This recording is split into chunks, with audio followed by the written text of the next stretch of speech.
Hoje estamos aqui na Viplanta Oeiras Garden e vamos falar de um tema que está na ordem do dia, que são as plantas xerófitas. O que é que são plantas xerófitas? São plantas que, nos seus países de origem, têm um período do ano, todo o ano, em que têm falta de água e, por isso, desenvolvem uma série de estruturas vegetais capazes de armazenar água e de evitar a perda de água. A palavra xerófita vem do grego, xero, que é seca, e fito, que é planta. Portanto, são plantas resistentes à secura. E depois, o que é que elas precisam? Não precisam de grandes cuidados. Precisam de substratos soltos e bem drenados, muitas horas de sol. São plantas que gostam de estar ao calor e ao sol. Vamos então ver uma série delas que temos aqui para vos apresentar, para perceberem a grande diversidade que há de plantas xerófitas que podem utilizar no seu jardim. Vamos então falar das agaves. A agave é uma planta suculenta originária do México, onde tem um valor comercial muito grande. Porquê? Porque é da agave que são extraídos produtos como o mezcal, a tequilha, a geleia de agave, que é um adoçante natural saudável, e também o sisal. Ela também é usada como planta ornamental e há uma enorme variedade de agaves diferentes, umas maiores, outras mais pequenas. Elas podem ir de 40 a 50 centímetros até 2 metros de altura. São plantas que não dão trabalho absolutamente nenhum. Não são exigentes em substrato, precisam apenas que ele seja muito bem drenado e muito pobre em matéria orgânica. Precisam sim de muitas horas de sol direto por dia.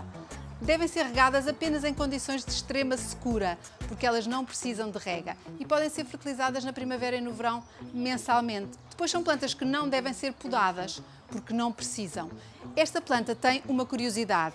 Ela dá flor uma única vez na vida, dá uma haste floral e uma grande flor, mas não se preocupem porque a planta não vai morrer, porque entretanto, a partir da planta-mãe, já houve uma série de outras plantas filhas que nasceram e morre a planta-mãe, mas ficam as outras plantas. Portanto, ela vai florir uma única vez, mas a planta vai continuar. Portanto, é uma excelente opção para zonas com muito sol, muito calor e muito pouca rega. Vamos então falar dos lamprantos, que em Portugal são conhecidos por chorinas, que é uma planta que é muito usada pela exuberância da sua floração.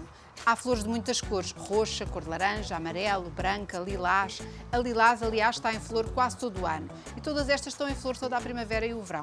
São plantas muito pouco exigentes em termos de substrato, precisam de substratos bem drenados, muito pouco ricos em matéria orgânica, podem ser pedregosos, qualquer coisa. Muitas horas de sol, têm uma grande vantagem, são resistentes ao ar do mar e mesmo ao vento marítimo. Portanto, são ótimas para terem em zonas mais agrestes de ventos marítimos. Portanto, é uma planta que é muito fácil para usar em varanda, em terraço, em cestos suspensos, em canteiros, em jardins rochosos, porque é muito resistente. Pode fertilizá-la na primavera e verão, uma vez por mês, com um fertilizante adequado a cactos e suculentas.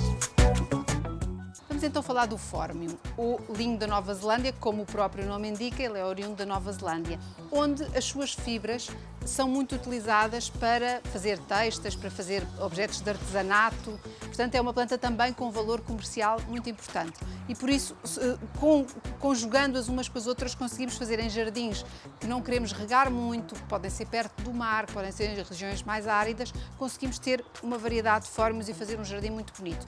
Elas dão flor na primavera ou no verão, uma inflorescência que normalmente de flor encarnada, que também é muito bonita. São plantas que não são muito exigentes em termos de substrato, mas gostam já de um substrato com um bocadinho de matéria orgânica, ao contrário das que vimos anteriormente. Elas crescem bastante, consoante a variedade, podem ter entre 40 cm até 1,5 m, 2 metros de altura, portanto, consoante o espaço, é bom escolher uma variedade mais pequena ou uma variedade maior.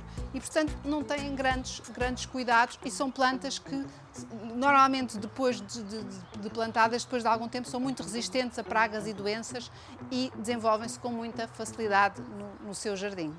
Vamos agora falar do sedum, que é uma suculenta originária da Europa e que é muito utilizada para cestos suspensos, para jardins rochosos, faz verdadeiros tapetes. Porquê? Porque ela tem um grau de cobertura muito grande, porque ela é muito fácil de manter, porque tem esta vantagem de ter folhagem suculenta de muitas tonalidades diferentes, de ter florações também exuberantes de muitos tons diferentes e, portanto, só com os sedums diferentes nós conseguimos fazer um tapete extraordinário.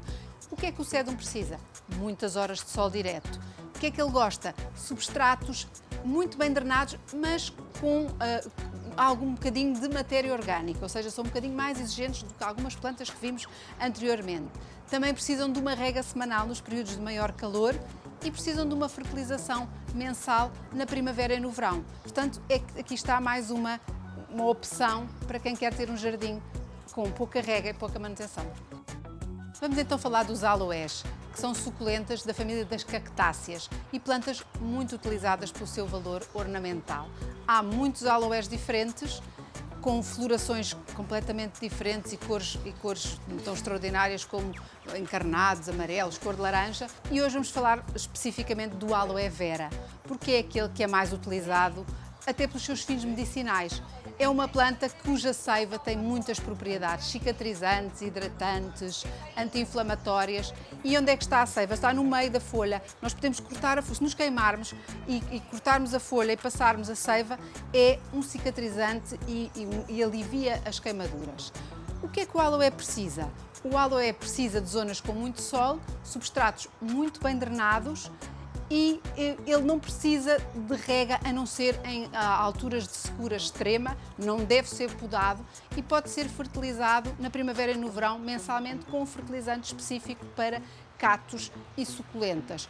Por isso o aloé, qualquer um dos aloés, quer o vera, quer o arborescens, quer outros, são uma ótima opção para jardins e varandas que tenham muito sol, que tenham, eles são resistentes ao vento e também ao ar do mar, e que nós não queiramos ter muita manutenção nem muita rega. Portanto, é uma planta muito versátil e muito fácil de utilizar. Tiveram a oportunidade de ver uma série de plantas xerófitas que pode usar no jardim, na varanda ou no terraço. Todas as plantas xerófitas que vos mostramos e muitas outras são uma ótima opção, principalmente se forem sítios com muito sol e muito calor. Vai poupar água e vai continuar com um jardim muito bonito e florido.